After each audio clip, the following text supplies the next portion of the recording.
Et tout de suite donc l'édito politique avec vous, Lydia Guirousse. Plusieurs jours d'émeutes et la mort de Nahel instrumentalisée, selon certains en tout cas, par l'extrême gauche et les mouvements séparatistes.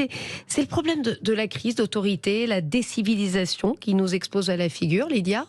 Émeutes, violences, messages anti-institutions, des jeunes toujours plus jeunes qui en profitent pour faire justice eux-mêmes. C'est une forme de barbarie en fait qui s'est installée depuis plusieurs années par petits bouts. Et nous fait depuis quelques jours la démonstration de sa détermination. Plus de commun, chacun sa communauté, ses intérêts. La scission est là, nous sommes au bord d'une rupture. La décivilisation dont parlait le président s'illustre depuis plusieurs jours et nous désespère.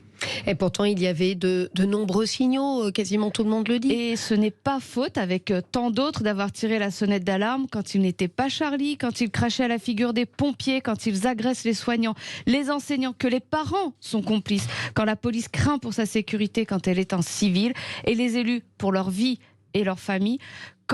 Quel niveau de dérive, de déchéance morale, éthique et intellectuelle faut-il avoir atteint pour justifier ces émeutes? Pourtant, des élus les justifient, refusent d'appeler au calme, préfèrent souffler sur les braises pour des strapontins. La France, ils s'en fichent, ils préfèrent leurs indemnités, ces cyniques révolutionnaires de salon et leurs complices évidemment médiatiques qui en profitent pour dire que la France serait un pays raciste. Mais le racisme peut justifier cette colère, cette révolte ? Alors, ce n'est absolument pas une colère, il faut utiliser les mots justes. C'est de la délinquance, des homicides, des agressions, des pillages. Arrêtons le déni et le relativisme que les charognards politiques d'extrême gauche qui ont fait le choix de leur intérêt électoraliste plutôt que de l'intérêt général se taisent.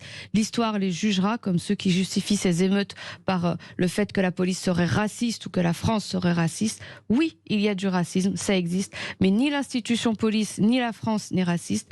La vérité, c'est que derrière ces émeutes, c'est aussi le rejet et la haine de la France qui s'expriment.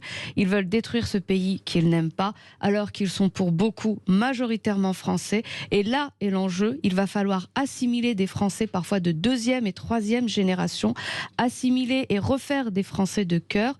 Le chantier est immense, mais nous n'avons plus le choix. C'est l'heure du sursaut de tous pour éviter que la France et sa République une et indivisible ne soient plus qu'un doux souvenir. Merci Lydia Guirousse.